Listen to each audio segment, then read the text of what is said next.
Okay, so moment of inertia सबसे पहले हम निकालते हैं सर्कुलर डिस्क का। ठीक है, डिस्क मतलब 2 डायमेंशन में होगी, जैसे डिस्क होती है, प्लेन होता है, 2D प्लेन में ही होगी। अब हमें इसका क्या है, अलग अलग एक्सिस के रेस्पेक्ट में निकालना है, क्योंकि एग्जाम में आपके पास अक्ष जरूरी नहीं है कि उसके केंद्र से गुजरने वाली ही हो, आपको उसके टेंजेंशियल यानी उसकी स्पर्श रेखा के अनुदिश भी दी हुई हो सकती है, कैसे भी। तो सबसे पहले हम पढ़ रहे हैं moment of inertia about the axis of rotation, मतलब ऐसी एक्सिस ले रहे हैं which is passing through the centre and perpendicular to the plane of the disc. कहने का मतलब है कि डिस्क हमारे पास इस तरह से दी हुई है, डिस्क ऐसे रखी हुई होगी और हमें एक्सिस ये दे रखी है जो इसके सेंटर से गुजरे लेकिन इसके प्लेन के परपेंडिकुलर हो। तो ये पिक्चर जो है, हमें इसके अबाउट हमें क्या निकालना है, मोमेंट ऑफ इनर्शिया निकालना है। डायग्राम में तो ये प्लेन में बनाई हुई है। तो हम सबसे पहले क्या करेंगे, एक होमोजेनस सर्कुलर डिस्क है और उसकी रेडियस r है, उसका मास m है। तो सबसे पहले हम क्या करेंगे, अगर हमें मास पर यूनिट एरिया यानी कि उसकी सरफेस डेंसिटी अगर हमें लेनी है, तो आपने देखा होगा जैसे घनत्व होता है, आयतन घनत्व जब अपन लेते हैं तो मास बाय वॉल्यूम लेते हैं, पर इसका तो आयतन होगा ही नहीं क्योंकि ये तो एरिया होगा इसका सिर्फ, क्योंकि ये 2D में है। आयतन कब होता है, जब 3 डायमेंशनल बॉडी होती है। फिलहाल हमारे पास डिस्क है, 2D है, तो इसका जो द्रव्यमान होगा उसके नीचे आयतन नहीं आके क्या आएगा, एरिया आएगा। तो मास बाय जो एरिया होता है वो आपके पास सरफेस डेंसिटी होगी, वॉल्यूम डेंसिटी नहीं होगी। तो सिग्मा इज इक्वल्स टू कितना हो जाएगा, मास इसका m और इसका एरिया कितना हो जाएगा, पाई आर स्क्वायर। ठीक है, सबसे पहले हमने ये कर लिया। अब हम यहाँ पर क्या करते हैं निकालने के लिए, कि मान लीजिए केंद्र से x त्रिज्या की एक छोटी सी रिंग इमेजिन करते हैं। डिस्क में तो पूरा भरा हुआ है, एरिया पूरा भरा हुआ है, जैसे हम डीवीडी प्लेयर में जो लगाते हैं डिस्क वैसी वाली है, सब जगह है। तो हम x रेडियस की और dx मोटाई की, x रेडियस की और dx मोटाई की एक रिंग इमेजिन करते हैं, जो यहाँ पे शेडेड पार्ट करके दिया हुआ है। अगर सिर्फ इसका एरिया निकालना हो, इसका एरिया निकालना हो तो आप लोगों को 11th-12th में पढ़ाया होगा 2 पाई x dx। एरिया कितना होता है रिंग का, 2 पाई x dx, यानी x त्रिज्या की और dx मोटाई की, और dx मोटाई की अगर कोई रिंग होती है तो सिर्फ उसका जो एरिया होता है, बीच का हिस्सा नहीं आएगा, सिर्फ ये वाला पार्ट आएगा, इसका एरिया कितना होता है 2 पाई x dx। तो अगर मुझे इसका द्रव्यमान निकालना है और इसका द्रव्यमान मान लीजिए कितना है dm, तो इक्वेशन 1 से हमारे पास m की वैल्यू कितनी दी हुई है, sigma into pi are square दिया हुआ है, करेक्ट। तो हमारे पास अब हमारे पास सिग्मा से अगर हम इसका द्रव्यमान निकालें तो वो द्रव्यमान कितना हो जाएगा, इसका मास आ जाएगा। और अच्छा पहले हमें सॉरी मास इन्होंने अलग निकाला हुआ है, पहले इन्होंने सबसे पहले मोमेंट ऑफ इनर्शिया निकाल दिया है, मुझे सबसे पहले आपको इसका मास बताना है कि इसका मास कितना होगा। जब आपने ये बोला कि सिग्मा जो है m upon pi are square का फॉर्मूला हमें इक्वेशन 1 में मिल चुका है, करेक्ट। तो अगर हमें ये बताना है यहाँ पे कि सिग्मा जो है that is nothing but mass per unit area. Mass upon area का मतलब है कि एकांक एरिया का द्रव्यमान कितना है, m है, एकांक एरिया का द्रव्यमान कितना है, आपके पास सिग्मा दिया हुआ है। तो अगर आपको dm निकालना है उस छोटी सी रिंग का, छोटी सी रिंग यहाँ बनी हुई है, छोटी सी रिंग यहाँ पे बनी है, इसका द्रव्यमान कितना होगा। तो सिग्मा आपका क्या है, सिग्मा क्या है, एकांक एरिया का द्रव्यमान है ना, यूनिट एरिया का। तो यूनिट एरिया का मास कितना है, सिग्मा होता है। तो 2 पाई एक्स dx एरिया का मास कितना हो जाएगा, sigma into 2 pi x dx, और इसे हम लेंगे dm। ठीक है, तो dm की वैल्यू सबसे पहले पुट कर देते हैं, mass of the ring, mass of the ring कितना आ जाएगा, ये सीधा सीधा बता दिया मैंने, 2 पाई एक्स dx, और इसको सिग्मा से मल्टीप्लाई कर दिया है, सिर्फ इतना लिखा है।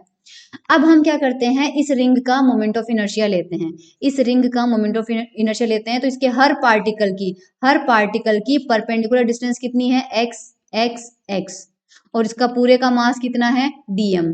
तो हमें क्या करना पड़ेगा, मोमेंट ऑफ इनर्शिया को सपोज कर लेते हैं di। तो di का फॉर्मूला कितना होता है, द्रव्यमान इंटू लंबवत दूरी। तो द्रव्यमान कितना आपके पास dm, और परपेंडिकुलर डिस्टेंस कितनी है x, और इसका स्क्वायर करना है। तो dm इंटू एक्स स्क्वायर हमारे पास कितना हो जाएगा, di हो जाएगा। ठीक है, तो हमारे पास यहाँ पे क्या करना है, ये हमने dm लिखा यहाँ पे और इसको मल्टीप्लाई कर दिया एक्स स्क्वायर से, तो हम डायरेक्टली यहीं पे आ गए। तो अब इसको अंदर मल्टीप्लाई कर दिया तो कितना मिल जाएगा, 2 pi x cube dx into sigma. अगर हमें पूरी डिस्क का चाहिए तो हमें क्या करना पड़ेगा, ये जो हमारे पास डिस्क थी इसमें हमने जो रिंग इमेजिन की थी वो ऐसी रिंग थी, तो ऐसी इसके ऊपर एक और रिंग होगी, फिर और रिंग होगी, रिंग के ऊपर और अंदर रिंग बनाते जाएंगे तो लास्ट में क्या बन जाएगा, डिस्क बन जाएगा। तो ऐसी बहुत सारी रिंग हमें एक के बाद एक जमानी पड़ेगी तब हमारी डिस्क बनेगी, इसलिए हमें सबका क्या करना पड़ेगा, टोटल करना पड़ेगा। तो आई जो होगा वो समाकलन करेंगे, तो ये जो पूरा टर्म मिला है इसका इंटीग्रेशन करेंगे। लिमिट कहाँ से कहाँ तक जाएगी, तो सबसे पहली रिंग आपकी सेंटर पे बनेगी, यानी सबसे पहली रिंग जो है x इज इक्वल टू 0 पे बनेगी, और सबसे लास्ट रिंग आपकी कहाँ बनेगी, r रेडियस पे बनेगी, यानी सबसे लास्ट रिंग आपकी कहाँ बनेगी, x इक्वल टू r। तो x की लिमिट कहाँ से कहाँ तक जाएगी, 0 से लेके r तक जाएगी। तो यहाँ पर x की लिमिट जो है वो 0 से r तक जाएगी। अब आपको इंटीग्रेशन करना है, तो 2 पाई कॉन्स्टेंट है, सिग्मा कॉन्स्टेंट है, ये तो बाहर आ जाएगा। एक्स क्यूब का समाकलन आपके पास हो जाएगा x की पावर 4/4, और जब लिमिट पुट करोगे 0 से r तो कितना हो जाएगा, r की पावर 4/4। ठीक है, और इस अब क्या करना है अपन को, यहाँ पे सिग्मा की वैल्यू पुट करनी है। तो ये सिग्मा जो है उसकी वैल्यू कितनी थी, m/πr²। इसको सोल्व करेंगे, आपका आंसर आ जाएगा 1/2 mr²। तो जो डिस्क है उसके प्लेन के परपेंडिकुलर और उसके सेंटर से गुजरने वाली अक्ष जो है उसके रेस्पेक्ट में मोमेंट ऑफ इनर्शिया कितना मिलता है, 1/2 mr²। अब अगर हमें कहा जा रहा है कि आपको डिस्क का मोमेंट ऑफ इनर्शिया निकालना है लेकिन डायमीटर के अबाउट, और डायमीटर आपको दे रखा है ए बी भी डायमीटर है और सी डी भी आपका डायमीटर है, तो हमारे पास क्योंकि दोनों ही डायमीटर है तो चाहे ए बी के अबाउट निकालो चाहे सी डी के अबाउट निकालो वो बराबर मिलेंगे, और उसे सपोज हम आई डी से रिप्रेजेंट करते हैं जब डी फॉर डायमीटर होगा। अब थ्योरम निकालते हैं परपेंडिकुलर एक्सिस की। परपेंडिकुलर एक्सिस की थ्योरम ये कहती है I x plus I y is equals to I z है। अब इस केस में z क्या होगा, इस केस में z क्या होगा, तो डायमीटर देखो हमारे पास क्या मिलेगा, इस बार हमारी डिस्क ये है, ठीक है, ये हमारे पास एक्सिस थी जिसके अबाउट हमने निकाल रखा था, है ना। और डायमीटर जो होगा, एक तो डायमीटर देखो मान लीजिए इस डायरेक्शन में है, ये डायमीटर मान लीजिए एक्स दिशा में है, और एक बिल्कुल इसके परपेंडिकुलर होगा, एक इसके बिल्कुल परपेंडिकुलर होगा इस तरह से, ये मान लीजिए वाई डायरेक्शन में है, ठीक है, और ये हमारा z है। तो z के अबाउट तो अभी अभी हमने निकाला है, z के अबाउट तो हमें कितना मिल रहा है, 1/2 mr², जो कि हमने अभी अभी निकाला है। और x जो है अभी अभी हम देख रहे हैं कि x भी डायमीटर है y भी डायमीटर है, तो आई एक्स बराबर आई वाई मिल रहा है। परपेंडिकुलर एक्सिस की थ्योरम क्या कहती है, I x plus I Y बराबर आई जेड, और ये भी हमारे पास आई डायमीटर है प्लस ये भी हमारे पास आई डायमीटर है, और ये हमने निकाला है 1/2 mr²। तो यहाँ से अगर आई डी की वैल्यू निकालते हैं तो 2 हो जाएगा, 2 नीचे जाएगा, कितना आ जाएगा, 1/4 mr²। तो ये देख लीजिए हमारे पास परपेंडिकुलर एक्सिस की थ्योरम यहाँ पे अप्लाई करी है, और ये हमने अभी अभी निकाला है, और ये हमें मिल चुका है, यहाँ पे ये हमें मिल चुका है। अब हमें मान लीजिए ये कह रहा है कि moment of inertia about a tangential axis. Tangential axis का मतलब होता है कि जो डिस्क हमें दी हुई है उस पर अगर एक स्पर्श रेखा खींच दी जाए तो उस स्पर्श रेखा के अबाउट मोमेंट ऑफ इनर्शिया कितना होगा। तो ये तो पिक्चर में भी क्लियर दिया हुआ है कि ये ए बी जो है, इस डायग्राम में देखो ए बी जो है वो डायमीटर है, और अभी अभी हमने निकाला कि डायमीटर के अबाउट कितना है, 1/4 mr², और दोनों के बीच की लंबवत दूरी कितनी हो जाएगी, रेडियस के बराबर हो जाएगी r, और इसके अबाउट हमें निकालना है i। तो अब हम पैरेलल एक्सिस की थ्योरम लगाते हैं। पैरेलल एक्सिस की थ्योरम कहती है i बराबर सेंटर ऑफ ग्रेविटी से निकलेगा जो कितना है, आई ए बी प्लस इसका मास है m, और परपेंडिकुलर डिस्टेंस का स्क्वायर मतलब आई आर स्क्वायर, और आई ए बी हमने निकाला है 1/4 mr² प्लस mr², तो कितना हो जाएगा 5/4 mr²। तो स्पर्श रेखा के अनुदिश अगर मिलेगा तो वो कितना आ जाएगा अपना 5/4 mr²। अब इसके अलावा देखो फिर से स्पर्श रेखा दी हुई है, लेकिन इस बार स्पर्श रेखा जो है वो परपेंडिकुलर, मतलब जो प्लेन के पहले प्लेन में थी, देखो ये जो स्पर्श रेखा यहाँ पे थी ये डिस्क के प्लेन में है, ये स्पर्श रेखा डिस्क के प्लेन में है, और अब जो स्पर्श रेखा हमें दी हुई है वो डिस्क के परपेंडिकुलर है पर टच तो कर रही है, तो लगाएंगे तो अब भी पैरेलल एक्सिस थ्योरम, लेकिन अब इसकी वैल्यू जो हमने निकाली थी वो कितनी थी, 1/2 mr² थी, और ये आपके पास r है, तो इस बार हमें i क्या मिलेगा, 1/2 mr² जो कि हमारा आई ए बी है, plus mass of the body and perpendicular distance अभी भी कितनी होगी, mr², तो ये कितना आ जाएगा 3/2 mr²। तो दिखा देती हूँ मैं आपको 3/2 mr²। ये हमारे पास डिस्क था, इस बार हमें एनुलर डिस्क लेना है ना। एनुलर डिस्क को हिंदी में क्या कहते हैं आई डोंट नो, बट ये कुछ ऐसा दिखता है कि बीच में कुछ हिस्सा खाली होता है, मतलब R1 रेडियस जब तक तो कोई मास नहीं है, R1 रेडियस तक का हिस्सा तो खाली है और R1 जहां खत्म होता है वहां से लेके R2 तक का हिस्सा भरा हुआ है, इसका निकालना है। तो प्रोसेस वही फॉलो करना है जो आपने ऊपर किया था। इस बार इसका जो एरिया है, एरिया कितना होगा, जो भी मास जहां पर डिस्ट्रीब्यूटेड है, तो पाई R2 स्क्वायर, तो क्या होगा R2 रेडियस का पूरा सर्कल का एरिया, और उसमें से हमें माइनस करना पड़ेगा R1 वाले एरिया को, क्योंकि R1 वाला एरिया खाली है। तो एरिया कितना हो जाएगा टोटल, पाई R2 square minus R1 square, और द्रव्यमान कितना है, m है, तो सिग्मा निकालेंगे पिछली बार की तरह, जो कि हमारे पास मिल जाएगा। अब इस बार भी अपन क्या करेंगे, x रेडियस की एक रिंग इमेजिन करेंगे जिसकी मोटाई कितनी है, dx है, तो इसका एरिया कितना हो जाएगा 2 पाई x dx, और इसका द्रव्यमान कितना हो जाएगा, dm है, तो सिग्मा को मल्टीप्लाई करेंगे 2 पाई x dx से, रीजन में पहले बता चुकी हूँ। तो इस बार ये देखो dm कितना आ जाएगा 2 पाई x dx इंटू सिग्मा, और इसका मोमेंट ऑफ इनर्शिया कितना हो जाएगा, ये dm को x स्क्वायर से मल्टीप्लाई करना है, रीजन इससे पहले वाले केस में आपको दे रखा है, तो वैल्यू पुट करेंगे हमारे पास dm की, और ये मिल जाएगा। फर्क सिर्फ किस में आएगा, लिमिट में आएगा। पहले लिमिट आपकी 0 से लेके r तक जा रही थी, अब आपका जो डिस्क का मटीरियल है वो शुरू कहाँ से हो रहा है, r1 से शुरू हो रहा है और खत्म कहाँ पे हो रहा है, r2 पे, तो इंटीग्रेशन r1 से r2 जाएगा, एक्स क्यूब का इंटीग्रेशन करेंगे और वैल्यू पुट करेंगे, तो r2 की पावर 4 माइनस r1 की पावर 4 हो जाएगी। फिर सिग्मा की वैल्यू पुट करेंगे, तो सिग्मा की वैल्यू यहाँ पे पुट कर दिया और सॉल्व करेंगे तो हमारे पास ये आ जाएगा। अब डायामीटर के अबाउट निकालना है, तो सेम यही करना है कि ये जो आपने निकाला था वो इसके इस तरह से परपेंडिकुलर एक्सिस पे थी, तो दो डायमीटर लेने हैं x डायरेक्शन में और y डायरेक्शन में, तो ID प्लस ID इसके बराबर होगा, सेम प्रीवियस केस, और ID की वैल्यू निकल जाएगी। टेंजेंशियल एक्सिस अगर प्लेन में हो तो ये, अब टेंजेंशियल एक्सिस प्लेन में लेनी है तो आपके पास इस तरह से प्लेन में आएगी, तो अपन को क्या करना है, पैरेलल एक्सिस थ्योरम से I plus M D square लगेगा। डिस्टेंस इंपॉर्टेंट है, अगर आप टेंजेंट लेते हो तो सेंटर से दोनों के बीच की दूरी जो होगी वो किसके बराबर होगी, R2 के बराबर होगी, तो प्लस क्या करना है, m R2 स्क्वायर को करना है, और आंसर आपका आ जाएगा। ये एनुलर डिस्क है। अब हम क्या करेंगे, सॉलिड सिलेंडर का करेंगे, जो कि हम करेंगे नेक्स्ट लेक्चर में, या फिर अभी कर लें, चलो अभी कर लेते हैं। ओके, सॉलिड सिलेंडर का करना है, तो खुद की एक्सिस का मतलब ये होता है, खुद की एक्सिस का मतलब ये होता है कि सिलेंडर अगर ऐसे रखा हुआ है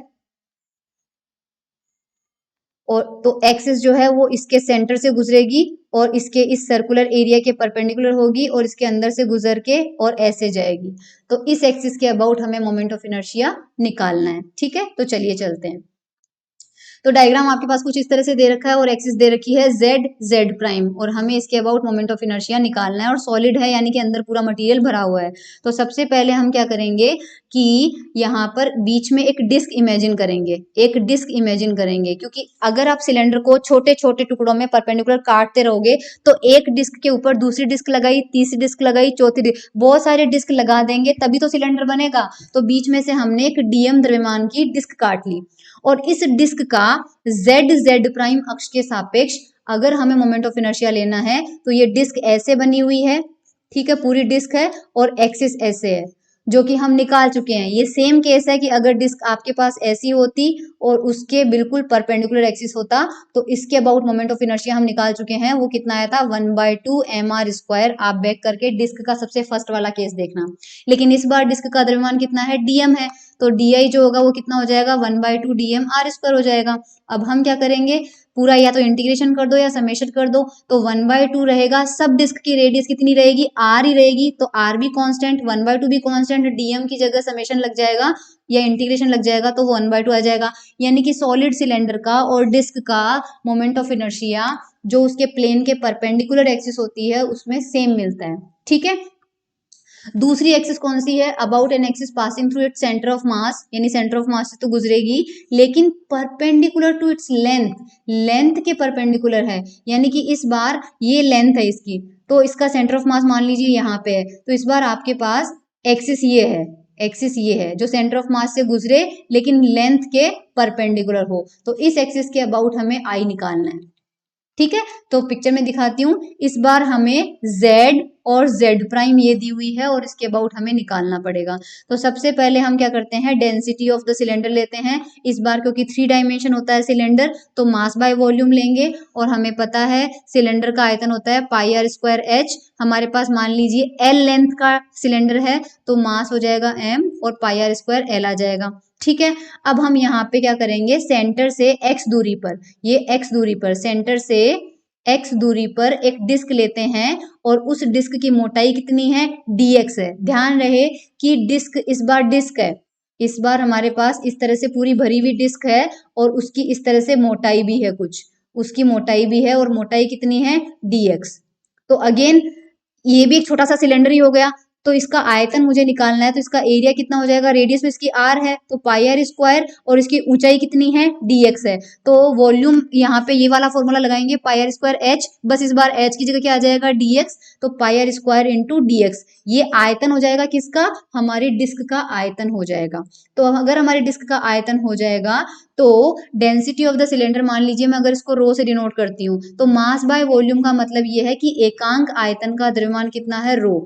तो एकांक आयतन का यानी यूनिट वॉल्यूम का द्रव्यमान अगर आपके पास रो दिया हुआ है तो पाई आर स्क्वायर dx आयतन का द्रव्यमान कितना होगा, rho into pi are square dx, correct. और रो की वैल्यू कितनी है, m upon pi are square L, और यहाँ पे कितना आ जाएगा, पाई आर स्क्वायर dx। तो ये हमारे डिस्क का क्या हो जाएगा, द्रव्यमान हो जाएगा। तो मास ऑफ द डिस्क जो है dm, और ये मिलेगा हमें जो मैंने अभी अभी आपको यहाँ पे बता दिया है। इसको सॉल्व करेंगे आप तो dm की वैल्यू आपको ये मिल जाएगी। अब हम क्या करेंगे, इस डिस्क का डायामीटर क्या है, देखिए इस डिस्क का डायामीटर है ab, moment of inertia of the disc about its diameter.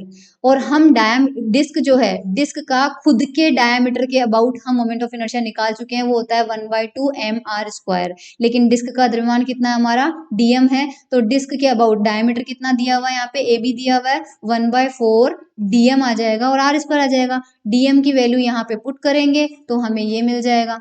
ठीक है, अब ऐसी ही जो डिस्क है उसका हमें क्या करना पड़ेगा, इंटीग्रेशन करना सॉरी, हमें अभी पैरेलल एक्सिस थ्योरम लगानी पड़ेगी, राइट। अब देखो प्रॉब्लम क्या है, प्रॉब्लम ये है कि आपको ये पूछा जा रहा है कि आपको लेना है z प्राइम के अबाउट और आपने निकाल लिया ab के अबाउट।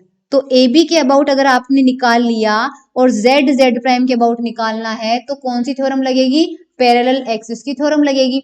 तो पैरेलल एक्सिस की थ्योरम यहीं पे लगा लेते हैं अपन, पैरेलल एक्सिस की थ्योरम हम सिंपली यहीं पे लगा लेते हैं। तो ये लंबवत दूरी है और ये लंबवत दूरी आपको कितनी दे रखी है, x दे रखी है, और ए बी डायमीटर है। तो ए बी डायमीटर लेना है सबसे पहले क्योंकि वो सेंटर ऑफ मास से निकल रखा है, प्लस डिस्क का द्रव्यमान जो कि कितना हो जाएगा dm, और उसको मल्टीप्लाई करना है लंबवत दूरी से यानी कि x स्क्वायर। तो वो आपको क्या मिलेगा, i z प्राइम के अबाउट। ये हमारी पैरेलल एक्सिस की थ्योरम कहती है। तो यहां से हमें मिल जाएगा डी आई नोट और dm x स्क्वायर। तो डी आई नोट जो है वो हमें निकालना पड़ेगा सबसे पहले। डी आई नोट हमारा क्या है, आई ए बी, और आई ए बी हमने अभी भी निकाला है, वो ये रहा डी आई नोट ये रहा। ठीक है, D I not I A B है, ये हमें पुट कर देना है यहाँ से। तो ये हमने डी आई नोट की वैल्यू पुट कर दी और ये डीएम की वैल्यू हमने ऊपर निकाली है और उसको एक्स स्क्वायर से मल्टीप्लाई कर दिया है। इन दोनों को सॉल्व करना, कॉमन लेना, जो टर्म कॉमन आ रहा है उसको कॉमन ले लिया। अब हमें क्या करना है, हमारा सिलेंडर ये था, है ना, और ये एक्सिस के निकालना था। हमने यहाँ पे डिस्क ली थी और हम उस डिस्क का इस एक्सिस के अबाउट मोमेंट ऑफ इनर्शिया लेके आ गए, यानी इस एक्सिस के अबाउट लेके आ गए। अब हमें पूरे सिलेंडर को कवर करना है, तो डिस्क हमारी यहाँ इसके अबाउट ले लिया हमने। हमें पता है कि इसकी पूरी लेंथ l है, तो इधर जाओगे तो -l/2, उधर जाओगे तो +l/2। तो ये डिस्क जो है सबसे पहली डिस्क यहाँ पर लोगे और चलता जाएगा, लास्ट डिस्क क्या है, इधर लेनी पड़ेगी। तो पहली डिस्क आएगी आपकी -l/2 पे और लास्ट डिस्क आएगी +l/2 पे। तो इस एक्सप्रेशन का इंटीग्रेशन करना है -l/2 से +l/2 पर, और इंटीग्रेशन x वाले का होना है। तो सबसे r²/4 का करोगे तो सिर्फ x आ जाएगा और x² का करोगे तो x की पावर 3/3 आ जाएगा।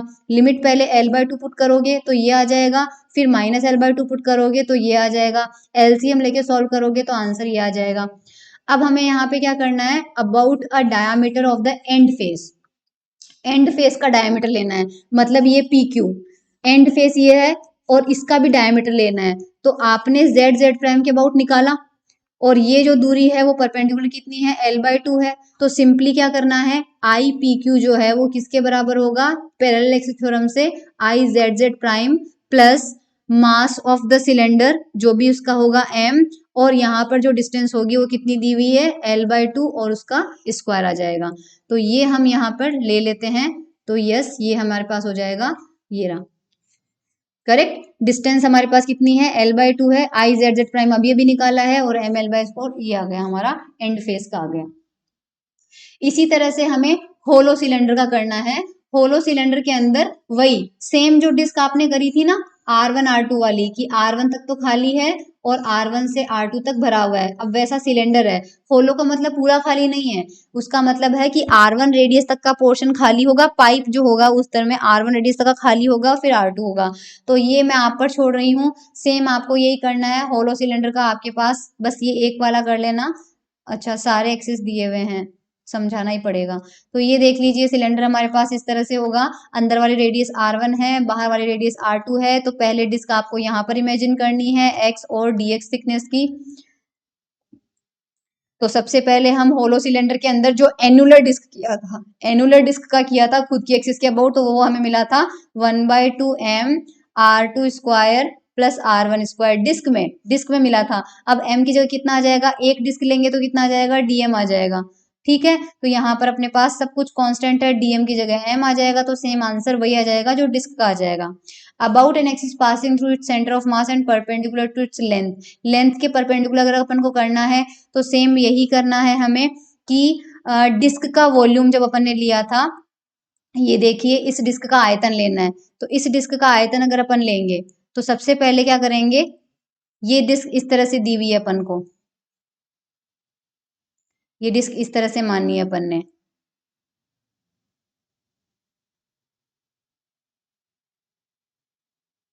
तो आपको क्या करना है, इसका पूरा आयतन अगर मैं निकालती तो बाहर वाली डिस्क कितनी है, पाई R2 स्क्वायर, और डिस्टेंस कितनी है, हाइट कितनी है h, और उसमें से माइनस करना करना है अंदर वाले सिलेंडर का आयतन, पाई R1 स्क्वायर और dx।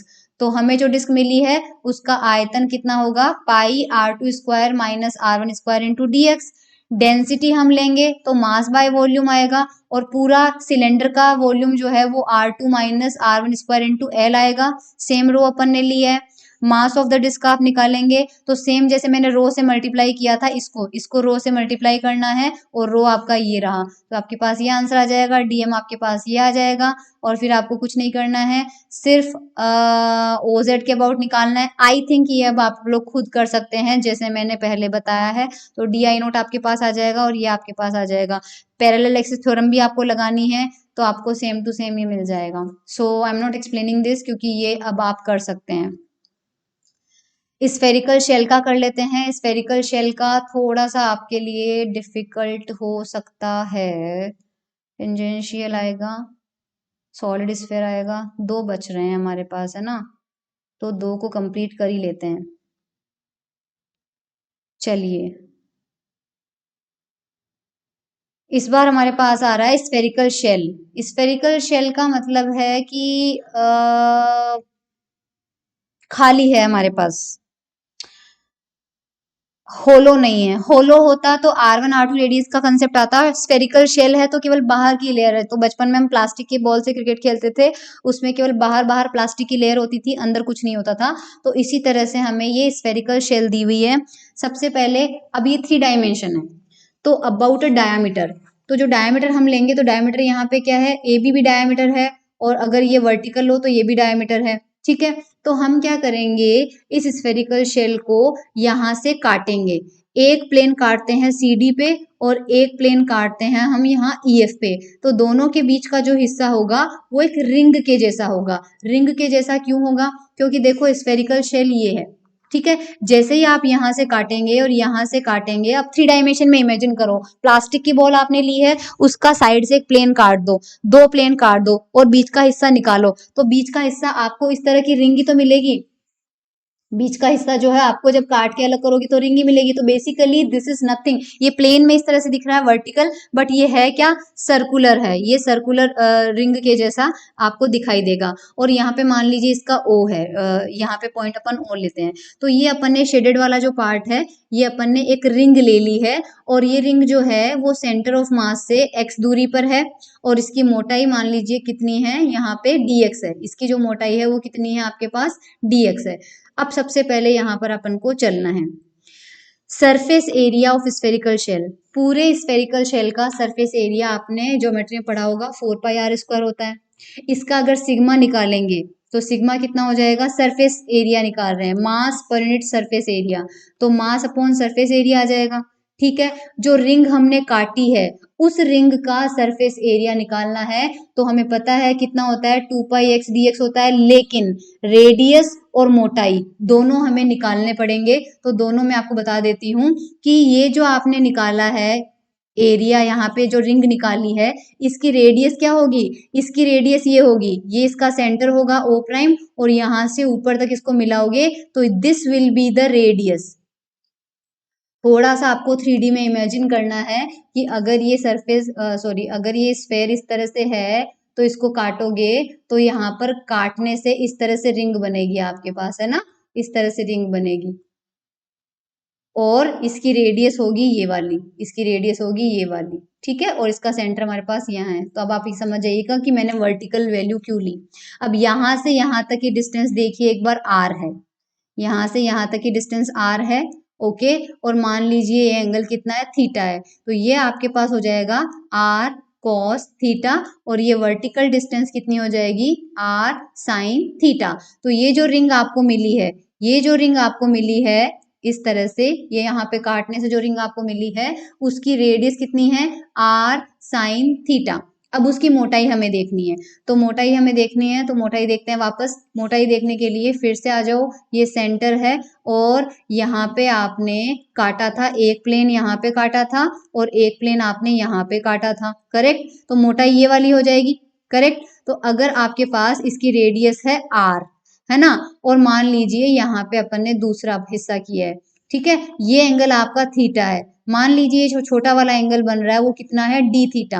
तो आपने सर्कल में ये पढ़ा होगा कि इस तरह से अगर थीटा है तो ये आर्क जो है, इस आर्क की लेंथ क्या होती है, आर इंटू थीटा।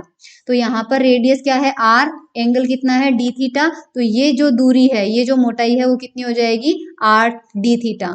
तो 2πx dx अगर हम उसका एरिया निकालते हैं तो 2π रेडियस कितनी हो जाएगी, आर साइन थीटा हो जाएगी, और मोटाई कितनी हो जाएगी, आर डी थीटा हो जाएगी। और यही यहाँ पर लिखा हुआ है 2π, सरफेस एरिया कितना आ जाएगा उसका, 2π R sine theta into R d theta. और अगर मास निकालना है तो मास निकालने के लिए सरफेस एरिया को किससे मल्टीप्लाई करना होता है, सिग्मा से, जो कि यहाँ पे कर रखा है।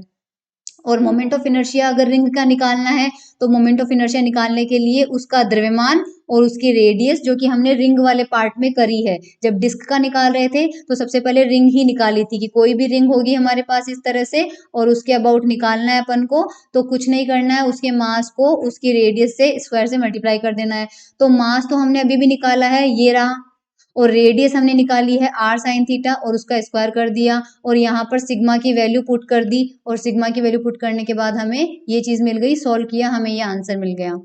तो अब हमें क्या करना है, मोमेंट ऑफ इनर्शिया अगर निकालना है तो हमें क्या करना पड़ेगा, इसका इंटीग्रेशन करना पड़ेगा। इंटीग्रेशन हमने कर दिया तो थीटा की वैल्यू जाएगी, थीटा की लिमिट। अब थीटा की लिमिट मैं आपको समझा देती हूँ कि 0 से पाई क्यों गई, क्योंकि ये हमारा स्फेरिकल शेल था, ठीक है। ध्यान रखना इसका डायमीटर जो होगा वो मान लीजिए यही है इसका डायमीटर, इसका डायमीटर ही इसका सेंटर से, देखो ये 3 डायमेंशन बॉडी है तो इसमें प्लेन के परपेंडिकुलर या प्लेन के टेंजेंशियल कोई मतलब नहीं है। 3 डायमेंशन में आप किधर से भी लाइन डालोगे अगर वो सेंटर से गुजरेगी तो वो डायमीटर बनेगी, ठीक है। और हमारे पास रिंग कहाँ पे बनी है, हमें इसमें 1 मिनट क्या करना था हमें, हाँ लिमिट।